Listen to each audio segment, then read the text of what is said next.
le meilleur moyen de donner de l'émotion au public, c'est d'en avoir, de révéler son partenaire, moi en l'occurrence ce sont les mots, et que le spectateur sorte de là le plus bouleversé possible.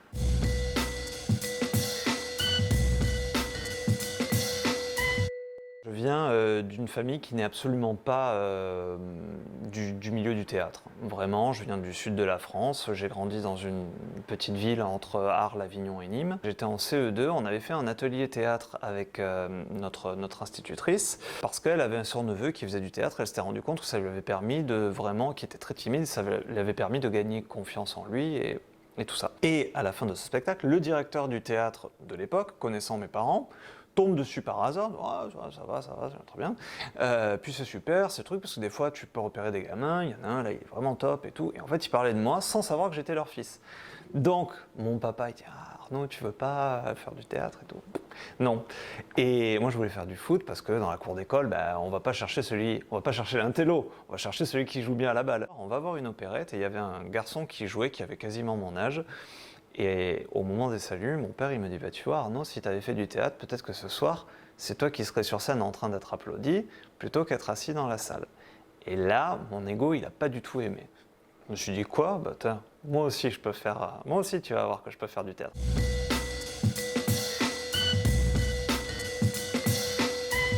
Je suis tombé sur ce livre de Yves Charnay qui finalement, et ça c'était génial, c'est que Yves Charnay en fait, c'est quelqu'un qui est né à Nevers, qui est spécialiste de Baudelaire, qui est normalien, qui enseigne à Supaéro à Toulouse et qui ne connaît rien à la tauromachie jusqu'au moment où il va la découvrir lors d'un voyage scolaire à Séville totalement par hasard.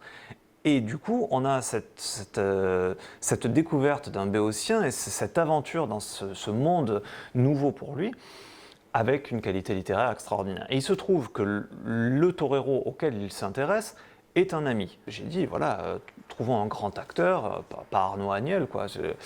Et puis, je me suis dit, mais Arnaud, ça fait très longtemps que toi, tu cherches à faire quelque chose. Là, tu as tout, tu as toute la matière.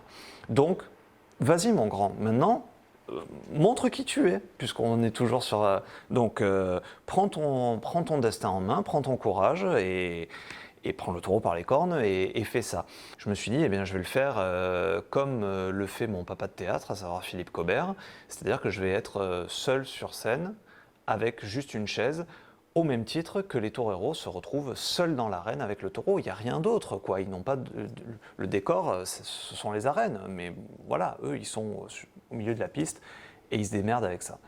Et ça m'intéressait vachement et c'est finalement un travail qui m'a permis, moi, de beaucoup travailler sur moi, de beaucoup me questionner, et aussi, par ce dépouillement, finalement, emmener le spectateur dans un imaginaire, dans une espèce de fantasmagorie presque, qui lui permet de s'évader et de découvrir aussi. Et ce spectacle, et ça c'est une chose à laquelle je tenais, c'est un spectacle tout public. C'est pas du tout un spectacle qui n'est adressé qu'au public de connaisseurs. Le public de connaisseurs va retrouver des références qui le rassureront, mais le public néophyte va dire « Ah ouais, mais en fait, ah ouais, c'est pas que des mecs qui tuent des taureaux, quoi. »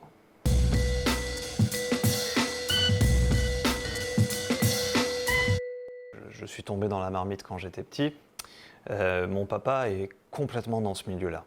C'est-à-dire qu'il y a eu un très très grand torero français qui s'appelle Nimenio II, qui était un ami de mon père. Mon père il est nîmois, donc c'est vraiment toute l'époque du Mont du Plan, enfin c'est tous ces gens-là.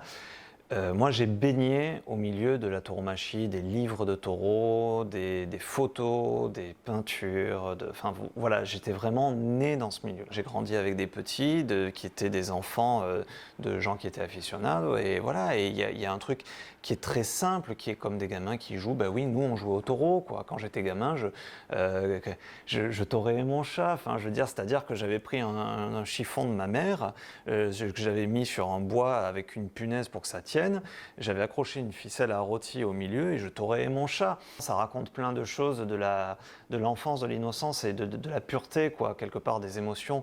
Il n'y avait pas tout ce truc, cet intellectualisme autour de la complexité de ce qu'est la corrida et de la vie, la mort, le sang, les blessures infligées, subies, tout ce truc, quoi. En fait, la tauromachie, la corrida en particulier, c'est un rapport de soi avec soi. C'est extrêmement intime comme art. Les gens qui me disent ouais, ben moi je vais pas aimer. Je connais pas, mais je vais pas aimer parce que je le sens. Je dis mais en fait, tu ne peux pas savoir.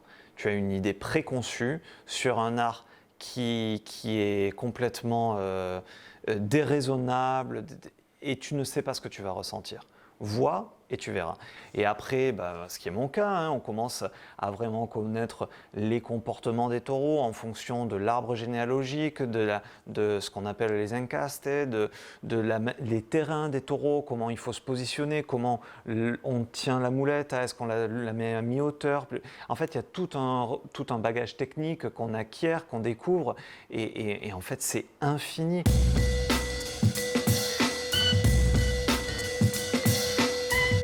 Je pense qu'il est important, dans une période où on cherche à tout aseptiser, en tout cas c'est la sensation que j'en ai, à tout uniformiser.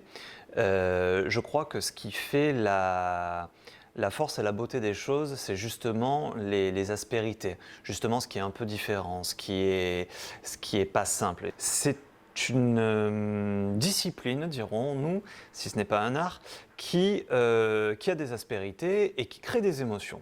Que ces émotions soient à la fois positives, négatives, neutres, mais ça laisse personne insensible. On peut pas dire, on peut pas rester totalement neutre.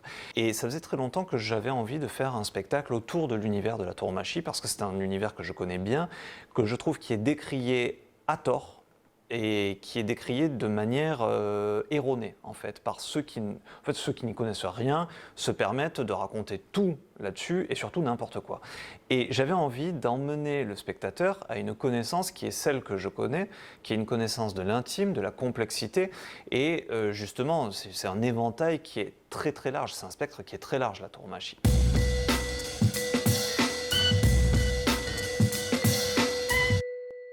C'est un spectacle que j'ai créé à la base pour les 20 ans d'Alternative de Jean-Baptiste. Et puis il se trouve que bon, ces 20 ans d'Alternative ont été très vite vus puisqu'il n'a fait qu'une seule corrida, puisqu'il a annoncé qu'il arrêtait. Et donc j'ai créé ce spectacle 2 jours avant sa corrida d'adieu à Arles.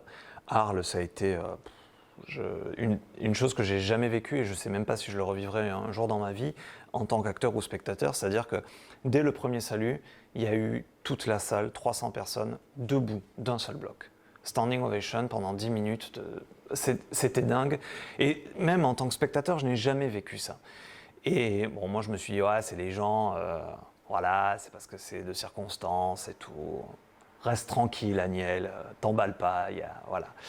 Et en fait, chaque fois que je l'ai rejoué, déjà les gens qui étaient à Arles sont revenus à Nîmes, puis après que j'ai joué à Nîmes, sont revenus à Saint-Martin-de-Crau, puis quand je l'ai fait sur Facebook à Marche Prime, l'ont suivi sur Facebook, là j'ai joué à Dax, il y a des gens qui m'avaient vu, enfin, il y a une espèce de truc comme ça où les gens reviennent, et c'est un spectacle qui suscite un vrai intérêt, il y a une espèce d'attente.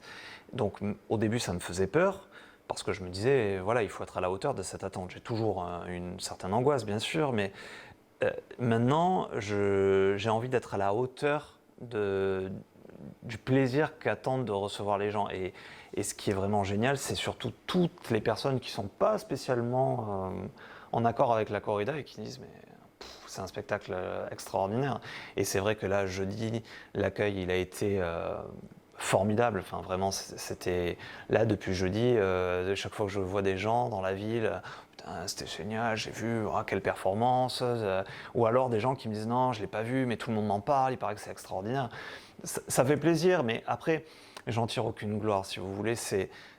Je travaille pour ça, mais pas pour ce que ça m'apporte, pour ce que ça apporte aux gens. Et la plus belle des récompenses qui m'est arrivée avec ce spectacle, c'est à Arles.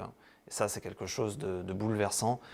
1 an après l'avoir joué, il y a quelqu'un qui, me voyant dans la rue, a traversé la rue, est venu me voir, m'a pris le bras et avec les larmes aux yeux m'a dit que ce spectacle avait bouleversé sa vie. Et vraiment, et là je me dis, mais on fait ce métier que pour ça, que pour transmettre une émotion forte et bouleverser les gens. Moi, il n'y a que ça qui m'intéresse. Mais pour ça, ben ouais, il faut mettre la barre parfois un peu haut, quoi.